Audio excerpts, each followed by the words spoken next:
اب میں پوچھتا نہیں، اگر میں سوال آپ سے کر لوں کہ آپ کھڑے ہو کے بتائیں کہ اپنے نبی کے حقوق کتنے ہیں، تو شاید ایک آدھا بندہ ادارت القرآن کا کھڑا ہو کے بتا دے کہ حضور کے حقوق کتنے ہیں۔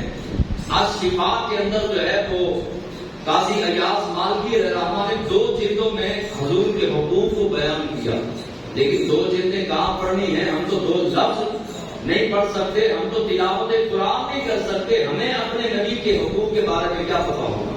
آپ بتائیے ٹھنڈے دل کے ساتھ۔ میں کوئی تقریر نہیں کرتا، میں تو پیغام اپنے آپ کو بھی اور آپ کو بھی ہر مرتبہ دیتا ہوں۔ ٹھنڈے دل کے ساتھ بتائیے کہ آپ جتنے بیٹھے ہیں یہ مستقبل کی قبریں ہیں، میں اور آپ ہم سارے مستقبل کی قبریں ہیں۔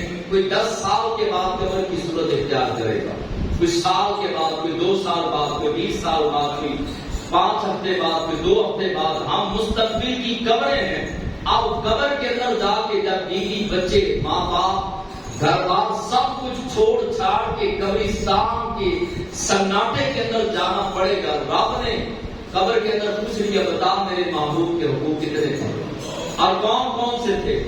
تجھے بیوی کے حقوق پتا، بچوں کے حقوق پتا، پڑوسیوں کے حقوق پتا، تجھے میرے نبی کے حقوق کے بارے میں علم نہیں تھا؟ ساری زندگی درندگی کے اندر گزارتا رہا، جہالت کے اندر گزارتا رہا، تیرے پاس اتنا وقت بھی نہیں تھا کہ اپنے نبی کے حقوق کے بارے میں جان سکتا۔ عمل کرنا تو دور کی بات ہے، جاننے کا بھی وقت نہیں کہ ہم پڑھ لیں گے اپنے نبی صلی اللہ علیہ وسلم کے حقوق کتنے ہیں تاکہ ہم ادا کر سکیں۔ 7 حقوق میں نے بیان کرنے ہیں، لیکن اب وقت جو ہے ختم ہو چکا۔ پہلا حق سنیے، باقی کے حقوق اگر آپ کے پاس ٹائم مل سکے اپنے نبی کے حقوق جاننے کے لیے، آپ کے پاس ٹائم ہو، اگر فضول ٹائم کوئی ہو تو درس قرآن میں آج آپ عشاء کے وقت تشریف لے آئیے گا۔ یہ میں جلے ہوئے دل کے ساتھ کہتا ہوں۔ اب دل چلتا ہے کہ ایک جو ہے وہ دین کا سمندر، اللہ کے قرآن کا نور بانٹا جا رہا ہو اس مسجد میں، اور ہماری قوم کہے کہ میں نے دکان بند کر دی ہے، میرے پاس کوئی ملازم نہیں ہے، دکان اکیلی ہے، میرے گھر والی اکیلی ہے، میرا یہ مسئلہ ہے، میرا وہ مسئلہ ہے، یہ سارے مسئلے ختم ہو جائیں گے۔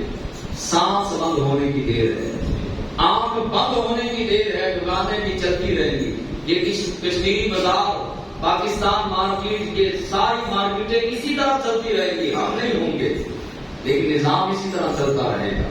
آج جس نے جو اکٹھا کر لیا وہی قبر اور حشر میں کام آئے گا۔ یہ بہانے بازیاں قبر میں نہیں چلیں گی، اور قبر کے اندر نوٹوں کی کرنسی نہیں، نیکیوں کی کرنسی چلے گی۔ قبر کے اندر پوچھا جائے گا، بتا تجھے ایک بار مقصد دے کر دنیا میں بھیجا تھا، تجھے مقصد دیا تھا کہ یہ تیرے جینے کا مقصد ہے، اب بتا اپنے مقصد پر عمل کیا یا دنیا کے پیچھے اندھا بن کے دوڑتا رہا؟ جوانوں کو پوچھو تو جوان مصروف، بوڑھوں کو پوچھو تو بوڑھے مصروف۔ آؤ بھی درس قرآن کی طرف، دین کی طرف، نماز کی طرف سارا دن نہ دو، 1 گھنٹہ 2 گھنٹے اللہ کے دین کے لیے بھی نکالو۔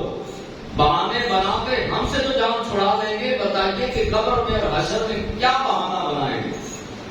درس قرآن ہر جمعے کو ہوتا ہے، اور آپ کو پتا ہے ہر جمعے کو ہوتا ہے جس میں اللہ کے دین کا نور تقسیم کیا جاتا ہے، جس کے اندر قرآن کے جو ہے وہ نکات بیان کیے جاتے ہیں، محبت مصطفیٰ کے جام پلائے جاتے ہیں۔ لیکن چونکہ ہم مصروف لوگ ہیں، ہمارے پاس وقت نہیں۔ پہلا حق سنیے، اور باقی کے حق انشاءاللہ اور عزیز جو ہے وہ ہمیشہ کے بعد 8 بجے عشاء کی نماز اسی مسجد کے اندر ہوتی ہے۔ عشاء کی نماز کے بعد باقی حضور کے حقوق انشاءاللہ بیان کریں گے۔ پہلا حق حضور پر ایمان لانا۔ پہلا حق کیا ہے جی؟ میں نے کلمے کا لفظ نہیں بولا کہ کلمہ پڑھنا، کلمہ تو ہم سب نے پڑھا ہے۔ ایمان لانا، حضور علیہ السلام کے ہر فرمان کو دل و جان سے ماننا اور مان کر عمل کرنا، اس کو ایمان کہا جاتا ہے۔ ایمان لانا۔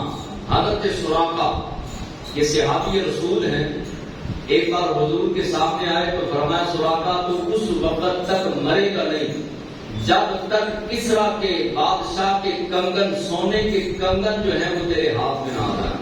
اور یہ امت مسلمہ میں واحد صحابی ایسے تھے جن کو سونا پہننے کی حضور نے اجازت دی تھی، ورنہ مرد کے لیے 4.5 ماشے کی انگوٹھی، وہ بھی 1 نگ والی، 4.5 ماشے سے کم انگوٹھی چاندی کی، وہ اجازت ہے۔ سونا بھی حرام، پتل، تانبا اور جتنی بھی دھاتیں ہیں مرد کے لیے حرام ہے۔ اور آج جو ہے وہ اپنا ہماری پڑھی لکھی قوم، یہ کہاں سے آیا ہے؟ نکڑا کی شہباز قلندر سے آیا ہے۔ یہ میں مدینے سے لے کر آیا تھا، مدینے والے نے منع کیا ہے اور وہ مدینے سے لے کر آ رہا ہے۔ ہر قسم کی دھات مرد کے لیے حرام ہے، صرف 4.5 ماشے سے کم چاندی جو ہے اس کی بھی انگوٹھی اور وہ بھی 1 نگ والی جو ہے وہ اجازت ہے۔ حضرت سراقہ کو اجازت تھی سونے کی، فرمایا کہ سراقہ تو اس وقت تک نہیں مرے گا جب تک تیرے ہاتھ میں سونے کے کنگن، وہ بھی کسرا بادشاہ کے کنگن تیرے ہاتھ میں نہ آ جائیں۔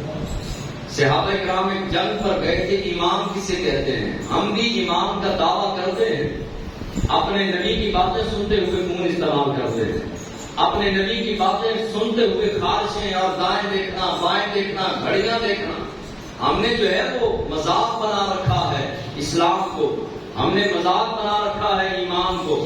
اللہ کے حبیب علیہ السلام نے فرمایا سراقہ تو اس وقت تک مرے گا نہیں جب تک کسرا بادشاہ جو اس وقت کا سپر پاور تھا اس کے کنگن تیرے ہاتھ میں نہ آ گئے۔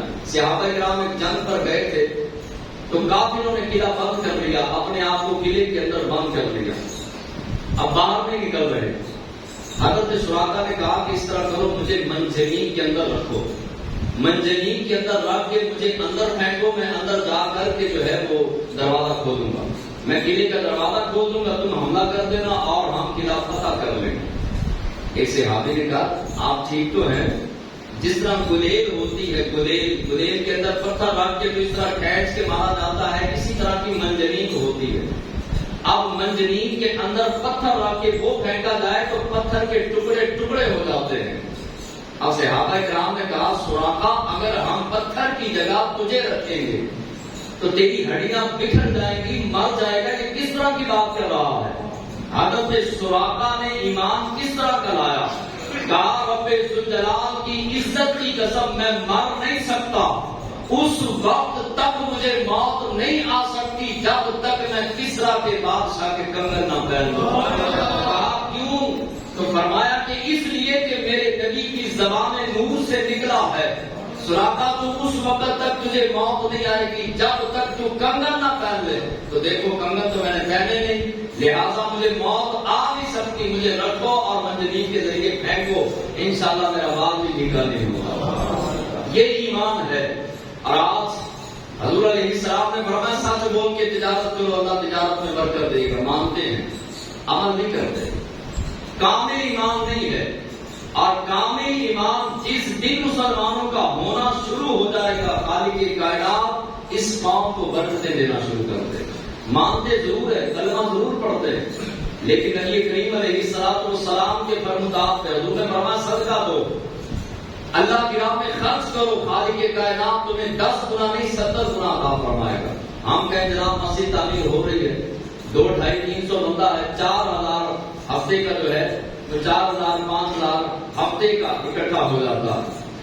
اللہ کے محبوب نے کیا فرمایا کہ میری راہ میں خرچ کرنے والا کبھی محتاج نہیں ہوگا، اللہ کی راہ میں دو، رب 10 گنا نہیں 70 گنا دے گا، دنیا میں بھی دے گا، قبر میں بھی دے گا اور حشر میں بھی دے گا۔ مانتے ہیں مگر کامل یقین نہیں۔ جیب میں 5000 ہے، 1000 مسجد کے لیے دے دیا تو 4 رہ گیا، 1000 کم ہوا، دنیا کا کیلکولیٹر کہتا ہے کم ہوا، آخرت کا کیلکولیٹر کہتا ہے موجیں لگ گئی، تیرا جو ہے وہ کم نہیں ہوا، یہ 1000 کے بدلے اللہ تجھے 10,000 یا 70,000 یا 700 گنا عطا کرے گا، یہ رب کا کیلکولیٹر کہتا ہے۔ لیکن ہمارا دنیا کے کیلکولیٹر پر ایمان ہے، آخرت کے کیلکولیٹر پر ایمان نہیں۔ تو پہلا جو حق ہے وہ کیا ہے؟ ایمان لانا ہے۔ پہلا حق ہمارے نبی کا کیا ہے؟ سارے بولو یار، اپنے نبی پر جو ہے وہ ایمان لانا حضور کا پہلا حق ہے۔ 6 حق بیان کریں گے انشاءاللہ عشاء کے بعد۔ کتنے حق؟ 6، ٹوٹل 7۔ اور محدث ابن جوزی نے اور شفا شریف کے اندر قاضی ایاز مالکی نے کہا جو یہ 7 حقوق عمل کرنا شروع کر دے، قیامت کے دن حضور کے حقوق کے بارے میں اسے نہیں پوچھا جائے. ایک حق میں نے بیان کر دیا، زندگی نے وفا کی، سانسیں چلتی رہی، تو انشاءاللہ 6 مزید حقوق انشاءاللہ ہم درس قرآن کے اندر بیان کریں گے. آپ تھوڑی سی تکلیف کیجیے گا اور تشریف لے آئیے گا. اللہ تبارک و تعالیٰ عمل کی توفیق عطا فرمائے.